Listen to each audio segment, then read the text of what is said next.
மக்களே, நம்ம ராணிப்பேட்டை மாவட்டத்துடைய மிகப்பெரிய பிரச்சனை கூடிய சீக்கிரத்துல கதம். நம்ம ராணிப்பேட்டையில இருக்கிற நவல்பூர் ரயில்வே பிரிட்ஜ் பல வருஷமா வேலை நடந்துட்டு இருக்குன்னு உங்களுக்கு எல்லாருக்குமே தெரியும். அந்த மிகப்பெரிய பிரிட்ஜ் 95% அதோட வர்க் எல்லாம் கம்ப்ளீட் ஆகி கூடிய சீக்கிரம் உங்களுக்காக ஓபன் பண்ண போறாங்க. நம்ம ராணிப்பேட்டையில டிராபிக் அதிகமா இருக்க முக்கிய காரணமே சென்னையில இருந்து சித்தூர் வழியா ஆந்திரா கர்நாடகா போகக்கூடிய எல்லா வெஹிக்கிள்ஸுமே நம்ம முத்துக்கடை நவல்பூர் தாண்டி இருக்கிற ரயில்வே பிரிட்ஜை தாண்டி ஆகணும். ஒரு காலத்துல அந்த ரயில்வே பிரிட்ஜ் சரியான வெயிட் தாங்காது அப்படின்றதுனால புது பிரிட்ஜ் கட்டணும் அப்படின்னு முடிவு பண்ணி 2020 புது பிரிட்ஜுக்கான கன்ஸ்ட்ரக்ஷன் ஸ்டார்ட் பண்ணாங்க. 2020 அப்புறம் கோவிட் அப்படின்னு சொல்லக்கூடிய பேண்டமிக் வந்ததுனாலையும் பல பிரச்சனைகள் இந்த பிரிட்ஜை கட்டுறதுல இருந்ததுனாலையும் கீழே ரயில்வே லைன்லாம் வந்து சரி பண்ணணும் அப்படின்ற பிரச்சனைகள்லாம் இருந்ததுனாலையும் இப்போ இந்த பிரிட்ஜ் ஆல்மோஸ்ட் கம்ப்ளீஷனுக்கு வந்திருக்கு. நம்ம ராணிப்பேட் நவல்பூர் விமல் காம்ப்ளெக்ஸ் கிட்ட ஸ்டார்ட் ஆகிற இந்த பிரிட்ஜ் காரக்கூட் ரோட் டிராவலர்ஸ் பங்களாலாம் தாண்டி சிவர் சீர்திருத்த பள்ளி கிட்ட கம்ப்ளீட் ஆகுது. இந்த பிரிட்ஜோட டோட்டல் லென்த் அப்படின்றது பாத்தீங்கன்னா ஆல்மோஸ்ட் 1 கிலோமீட்டர், எக்ஸாக்ட்டா சொல்லணும்னா 950 மீட்டர்ஸ். இந்த பிரிட்ஜ்ல டோட்டலா 26 பில்லர் இருக்கு. இந்த பிரிட்ஜுக்கு national highway authority of India போட்ட எஸ்டிமேட் 26.63 கோடி. இந்த பிரிட்ஜை கட்டி முடிக்க உறுதுணையா இருந்த நம்ம தொகுதியோட எம்எல்ஏ மற்றும் மந்திரியான திரு காந்தி அவர்களுக்கும் நம்ம தொகுதியோட எம்பியான திரு ஜெகத் ரட்சகன் அவர்களுக்கும் இந்த நேரத்தில் நன்றி தெரிவிச்சுக்கிறோம். கூடவே மக்களுடைய ஒரு சிறு கோரிக்கையை அவங்க முன்னாடி வைக்கிறோம். முத்துக்கடையில இருந்து நவல்பூர் வர அந்த ரோட் ரொம்ப குறுகலா இருக்கு,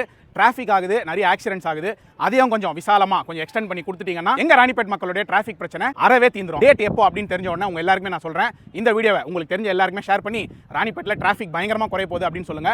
மறக்காம அம்ஜத் டாக்ஸ் எல்லாம் சப்ஸ்கிரைப் பண்ணி ஃபாலோ பண்ணுங்க.